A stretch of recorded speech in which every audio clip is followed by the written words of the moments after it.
Hey, it's your boy Lionel here again, class of 2009, back in with another episode of PV versus everybody. And man, today I just want to talk about QB battles, right?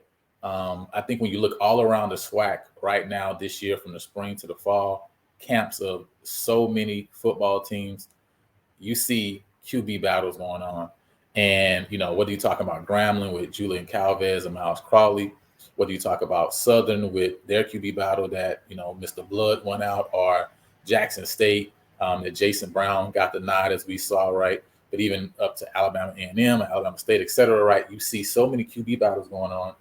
And I think this comes down to, it affects PV as well, right? When you talk about, even the fall camp, and Coach Bubba, Coach Frederick saying, hey, listen, we're going to let these quarterbacks go out and compete, right? We're going to let them go out. We're gonna let them go play the game, and we're going to let the best man win, right? And so the best man that wins, you're going to see them on the field. And so when you talk about the SWAC and SWAC QBs, right, I'm of the perspective that there's no great SWAC quarterbacks right now, currently, right? But when you look over the last few years, if you can figure out who has the best quarterback, you really can determine, man, who's going to be in the SWAC championship game, or almost guarantee like who's going to win the SWAC championship, right? You look at the QB play, right? Look at the good and the great quarterbacks in the divisions, and you can determine like, okay, this team is going to have a shot, right, to get there. And so I want to just take a chance to look at this QB, these QBs, right? When we talk about QB battle, right, and see how Prairie View is also affected in this thing too, right? So let's look at this thing, man. Let's determine this tail of the tape. And I want to start, just by going through overall stats for these two QBs, right? That have a chance to, have a chance to get on the field and be dynamic this year. So, QB number one, you look at their stats from last year, 11 games played, 147 completions, 262 attempts, 1,815 yards, and 56% completion percentage. 13 touchdowns, 6 interceptions, 127 carries for 578 rushing yards, and 4 rush touchdowns, right? You look at QB2, games played 10, 122 completions, 208 attempts, 1,462 yards, and 58% completion percentage, 11 touchdowns, 6 interceptions, 125 carries for 661 total rushing yards, and 13 rush touchdowns, right? So when you look at both of these individuals, you see that they had pretty good seasons last year, right? Completion percentage for both is lower than you would desire it to be, right? I really want that completion percentage to be at 65 to 70%. Both had 6 interceptions, 13 to 11 touchdowns, right? When there's one game difference played. Again, right, pretty even. And even when you look at the rushing yards, right, you see that QB2 has definitely gotten the end zone more from a rushing standpoint, but both of them obviously are great with their legs, right? And so you look at them saying, okay, these two QBs have pretty good years, could be better, but you can kind of see that they are pretty comparable to one another. And I want to also go and break down each game so you can also see from a standpoint of game in, game out, how they're also very comparable to one another, right? And so in terms of like who would you start, like they're pretty evenly matched. So let's look at game by game, right? So first game, of course, was a dud for both them out the gate, right? And this is only passing stats we're looking at right now, right? Rushing stats, they both did very well, right? But we're only looking at passing stats. So 7-17 for 53 yards, 0 touchdown, 1 interception. Game 1 for QB2, 2 of 7, 9 yards, 0 touchdowns, 1 interception. So both duds right out the gate for both of them. Game 2, 19-29 for 239 yards, 1 touchdown, 0 interception. And then 20 for 37 for 240 yards, 1 touchdown, 1 interception. So great games for both QBs, right? Yardage, completion percentage, right? I'm loving it, right? Of course, I would love if you not give the ball away at all, period, point blank, right? But good games for both of these QBs when you talk about game 2. Let's go to game 3. 16-22 for QB1, 186 yards, 2 touchdowns, 0 interceptions. I mean, that's spot on, right? When we talk about completion percentage, yardage that's put up, right, and 2 touchdowns, I'm loving it, right? Game 3, 14-19 for 180 yards, 1 touchdown, 1 interception. That's a great game, right? Completion percentage wise, yardage. Only thing, like I say, right, is I prefer if you not get the ball away at all, right? But that's a good game, right? That's a good game for both of these QBs. Let's look at game 4. 17-32 for 229 yards, 1 touchdown, 2 interceptions for QB1. Now, that's great game, great stats. I like the completion percentage. It could be a slightly higher, right, for 32 attempts. I would prefer you to be in the low 20s, right? But pretty good game, right? I'd love to know like how those 2 interceptions came. Was it a miscommunication between the receiver? Was the ball tipped somewhere? But because I don't want to give the ball away 2 times. But it's a pretty good game, right? You know what I'm saying, with yardage wise. For QB 2, 9 of 16, 56 yards, 0 touchdowns, 0 interceptions. I mean, that's a subpar game, right? Only 56 yards on 9 completions. I need more. I need more for that, right? Let's move on to game. So it's, and if you see so far, right, you got a dud game, 2 good games on one end, and another subpar game. Dud game, see 3 good games, right, for QB number 1. When you see game 5, right, now you see again QB number 1 with a subpar game, right? 9 of 19, 95 yards, 0 touchdown, 1 interception, right? Not enough yardage for me. And then you gave the ball away, right? Like, not a great game, right? Game 5 for QB2, 16 of 28, 160 yards, 1 touchdown, 1 interception.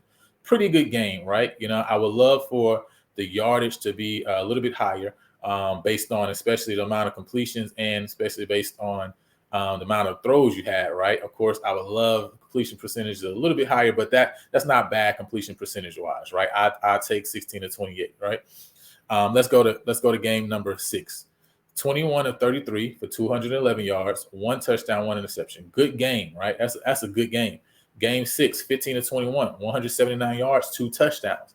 Great game across the board. Completion percentage wise, yardage, and 2 tubs. Man, I'm taking that, right? Any day of the week. So game 6, right? We see 2 good games. We see a bad game for QB 1 on game 5, then another good game, right? 2 good games following a bad game in game 4 for QB number 2. And you see this throughout the year. Game number 7, 17 to 20, 112 yards, 1 touchdown, 1 interception. It's a little low yardage for me, right? I would prefer for it to be more around that 150, 160 mark for 12 completions. So I would like that to be a little higher. So just an okay game, right? I would kind of categorize that as a subpar game, right? Game 7, 18 to 24, 221 yards, 0 touchdowns, 0 interception. So didn't get an end zone, but man, we moved the ball. Man, and completion percentage is spot on. This is where I need you to be. 18 to 24, that's exactly where I need you to be. 221 yards, man, that's exactly where I need you to be, right? So don't know why we didn't get in the end zone that game, but hey, you're spot on where I need you to be, though, right? Game number 8, 10 of 21, 177 yards, 2 touchdowns, 0 interceptions. So great game, right? That's a good game, right? Again, completion percentage, I would like it to be is under 50%, right? I need it around 60%. So maybe 14 to 21 would be a little bit where I would like spot on where I want you to be, right? But I would still say that's a good game, right? Game 8, 13 to 26, 142 yards, 1 touchdown, 1 interception for QB2. So again, completion percentage, that's 50% spot on. Again, I need you to be 17, 18 out of 26, right? And that would also increase that yardage to where we're pushing that 170, maybe 180. And so again, right, it's just an okay game, not a great game, right? Let's look at game number 9. 9 of 23, 132 yards, 1 touchdown, 0 interception. So again, completion percentage is way lower than 50%. I need it higher, right? But didn't give the ball away, right? So a subpar game, but not a bad game, though, right? Game number 9, 8 of 15, 193 yards, 5 touchdowns, 0 interceptions. I mean, you put the ball in the end zone 5 times off of 8 completions for 193 yards. Like, yeah, like it's a great game, man. Like that I can take. I can take that, right? You're not gonna see that often, right? But that was great. That was a great game. Game number 10, 15 to 22, 190 yards, 2 touchdowns, 0 interceptions. Again, that's exactly where I need you to be. 15 to 22. I like that completion percentage. 190 yards. Hey, listen, we can do that every day of the week. Every weekend we can be there. Game 10 for QB2, 7 of 15 for 82 yards, 0 touchdown, 1 interception. I'm not liking it, right? And as you see, right, what do we have, right? Had 2 good games, 1 okay game. We had 3 good games, 1 okay game, right? And then now this, game that I'm like, that's definitely a subpar game. That's a bad game, right? You know what I'm saying? And then game number 11 for QB 1, 12 of 24 for 191 yards, 2 touchdowns, 0 interception, right? So as you go through this season and you look at both of these different QBs, right? Yeah, the reality is, right, you can see potential there. You can see the potential. If you're talking about percentage, you say, man, 65% of their games are good games. You got another, say, 25% of games that are subpar games, right? And then you got 10% that's just like duds. Like, nah, that's a bad game, right? That's a bad game. And so if you can have these 2 QBs to get to the point to where instead of 65%, you're talking 80, 85% good games, good to great games, and then that 10 to 15% be games that are just, subpar game, right? So you talk about 1 game a year, right?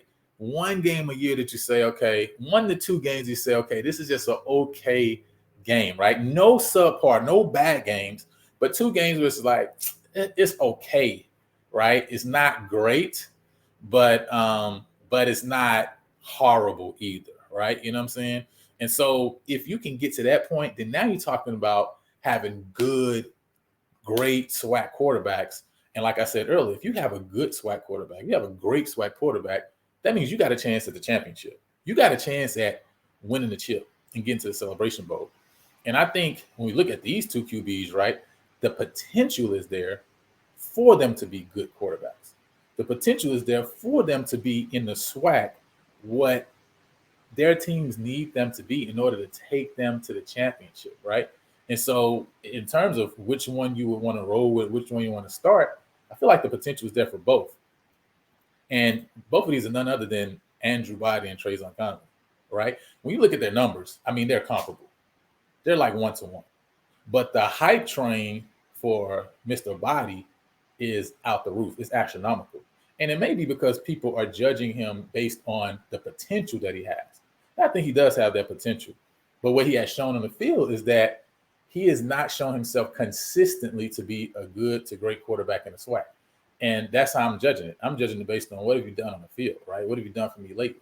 And he's not shown himself to be consistent. I think that's the word that separates good, great quarterbacks from those who are just okay, or those that are just average, right? Can you go out and have a good game 80 to 90% of the time, right? So 9 out of 11 games, 10 out of 11 games, you're going to put up great, good stats, right? And again, we didn't add in the rushing stats here, right? This is just focused on passing, right? If we add rushing stats, it would even change the dynamic of these two because both of them are dynamic with their legs. But we're just focusing just on the passing. What can they do through the air, right? And I think the narrative that is out for Mr. Body, he has a chance to live up to that narrative this year and show like, hey, I am the quarterback that people have portrayed me to be. I have a chance this year to go out and do that, right? Because I have always stood on that. Right now, he's overrated. He's overrated based on what people have said he is. Now, if they're rating him on his potential, that's a different thing. Have a different conversation on that. But for what he is, he's been overrated, right? I mean, he's been overhyped. That's just reality, right? Great marketing behind him. But he hasn't been that dude. He hasn't been him, right? And I think in the same token, Traezon Conley has been underrated, right? He's been looked at as lower than I think where he should be placed. I think both of them are comparable. I think both of them are on the same level. That's the reality, right? 2 quarterbacks with potential to be good SWAC quarterbacks who haven't showed up consistently across the board to put up the numbers where they need to be. But I think this year, both of them have a chance to change the narrative that both of them have, right? Andrew to live up to the narrative, Traezon to completely change the narrative that he's not one of the best quarterbacks in this conference and in HBCU land and in FCS or whatever, right? He has a chance this year to change that narrative and to destroy that. And it's going to start this weekend on Saturday, right? But I just think Prairie View has the better overall team with the better overall pieces, and that's why I think we're going to pull out the win. But I think from a quarterback standpoint, from a quarterback play standpoint, right, both of these young men, both of these individuals, right, have not lived up consistently to, I think, what they can be. And I think this year, both of them have to play consistent enough to actually change the narrative, not just for themselves individually, but I think both of them living up to their potential also helps to change the narrative on SWAC QB play, period. From a FCS perspective, period, right? And so I'm hoping they both play well. I'm hoping they both go out and do their thing, because I do think both of them have that potential, right? But the narrative that's surrounding Trayvon Conley and the PV Panther team is just crazy to me, because even when people talk this year about who they picked to do what, all you hear is, well, Texas Southern was one game away. Andrew Body had them one game away from getting in the SWAC championship game. Like, are people out their mind? Do they not realize that their chance only comes because PV drops the game to Valley? Like, we were in the driver's seat at the end of the season. If we win, we're back in the SWAC championship. And so just as much as they were one game away, they're only one game away because we were one game away and we let it slip and we didn't handle business. And so we talk about a team bringing a quarterback back. I mean, we hear about Jeremy Musa, we hear about Andrew Body, but why don't we hear about Trayvon Conley? Why don't we hear about the fact that he's coming back with his offensive line in tow, with the running back stable, with the receivers that we brought in? Like, why is the narrative around PV as it is, right? I think the reality is people are living off of what happened before me and you were born, before me and you knew what a football was. And listen, these kids that's playing at Prairie View now, they don't know nothing about that. All they know is about the facilities we got now and about what we've been doing now this century.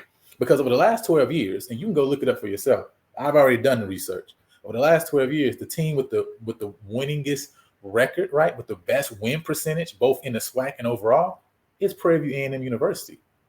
Better than Grambling, better than Southern, better than Jackson State. Like, I didn't include FAMU and Bethune because they wasn't in the SWAC for that long. But the best win percentage in the SWAC in football over the past 12 years is Prairie View. Now, what we haven't done is turned that into consistent multiple championships. And at the end of the day, is what have you done for me, lady? What have you won, right? And so that's why we don't get the respect we deserve. And so that's why this year we got to start moving to change that narrative.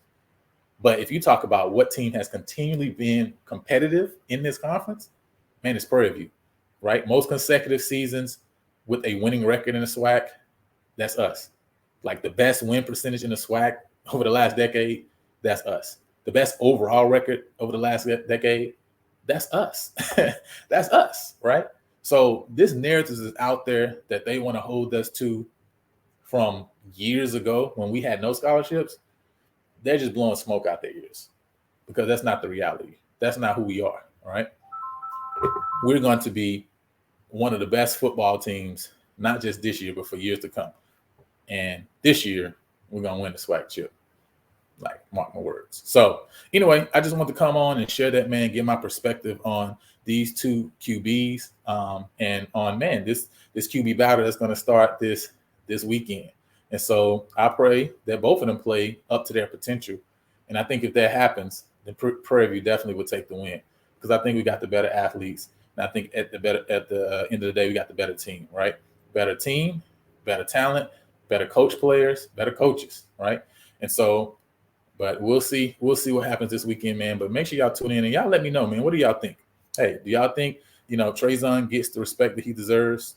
Do y'all think Andrew Body is overrated, underrated, or is he rated spot on, right? Like, y'all let me know in the comments, man. And again, if you haven't yet, make sure you subscribe to the channel, because we're going to be looking to put out more content regarding PV Nation, regarding PV football team, and all other sports as well, right? So that we can support the Panthers, because listen, we have an opportunity to be a great athletic program, right? Our institution is awesome. Our institution is great across the board academically, and we're going to be the same when it comes to athletics, right? And so make sure you subscribe, support the channel, man. And until next time, I'll see y'all.